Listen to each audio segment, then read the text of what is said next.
So there guys, in my constant and unending search for an everyday carry knife that's actually worth carrying and isn't some Swiss Army knife or some other ridiculously what I would call childish looking thing, we moved to Boker. Oh look, you can see me and the camera in there. We're moving to a Boker.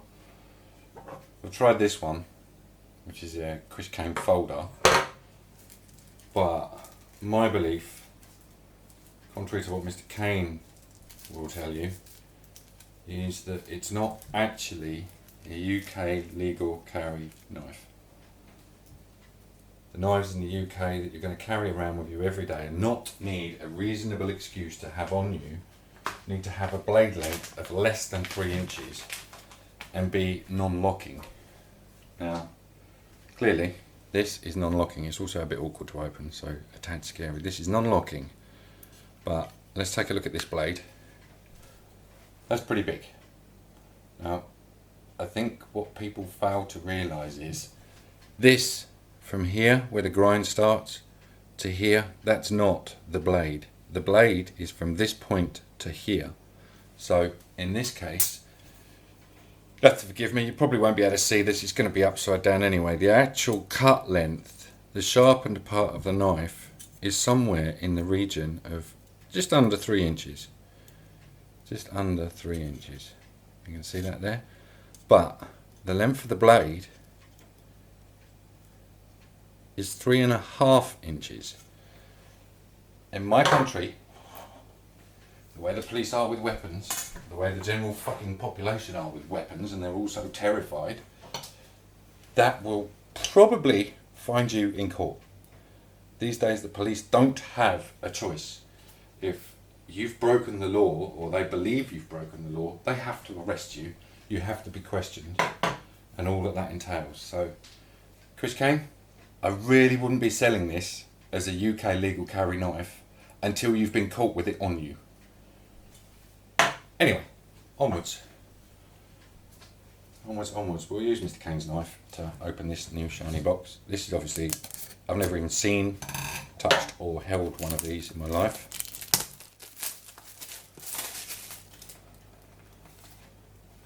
I don't really know how to get into it.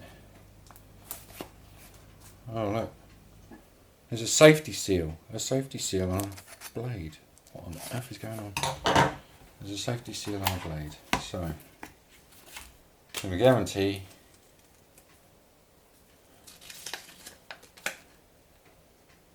not sure how to use a one-hand opening leaflet. Comes with a key. That is a very nice box. This is, I think it's a Boker XS or something like that. Boker Plus XS. Or Boker, if you want to speak that language. It's not a bad looking blade. You can see the grind down the edge of the blade is actually really quite reflective as opposed to a dull edge up here. This feels, first impressions, quite weighty.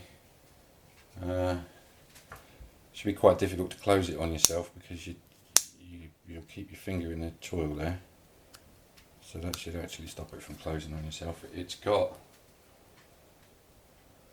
quite a nice amount of pressure and a very definite click when it locks. I'll go and get the scales and we'll test it for how much pressure it takes to fold. Right, the scales just magically appeared in front of you. This obviously isn't very scientific, but that looked to be about 700. Yeah. That's 700 grams to close it. I've got another video demonstrating some of the others.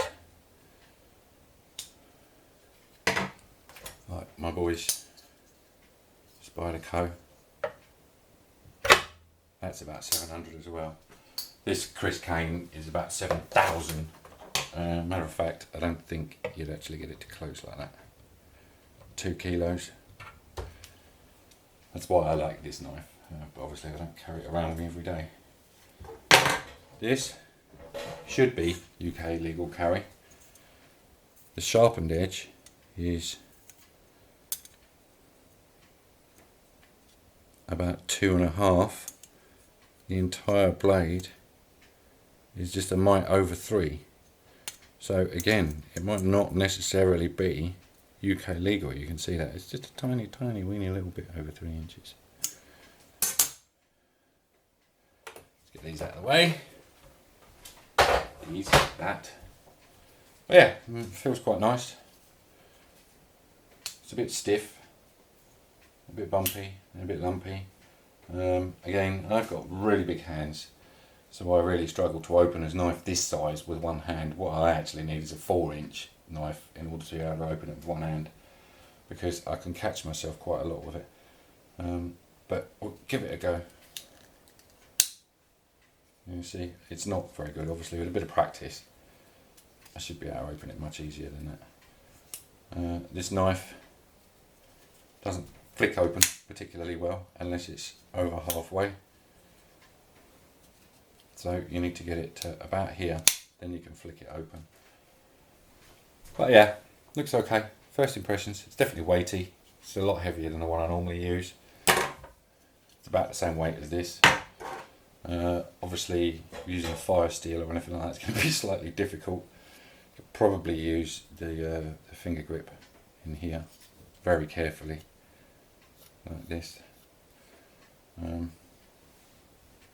Feels quite nice in the hand. I'm not sure if that's my Carter scales. Looks like it.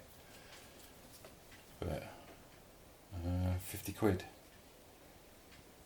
from good old Henny, which is just about where I buy every single blade I own from. Anyway, I need to use it for a while, see if it's any good. I need to check to see if I can get my keys on there properly, which we'll do now. So my keys live on there. I'll close this before I try and put my keys on.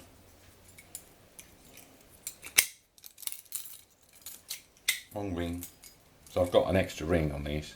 This end one is the one I looked through, because you can fold the keys back and round and such then, but that seems to work okay. I do generally whip the keys off when I'm using a knife. You don't want the handle to be interfered with in any way or have something dangling off the bottom of it, so you know when I'm using the knife, I'm packing parcels and stuff like that, then I'll take the keys off of it, so I've just got the knife in my hand. But it feels like a good knife. So good stuff, Boker, whatever you want to call it. Let's have a read up on this.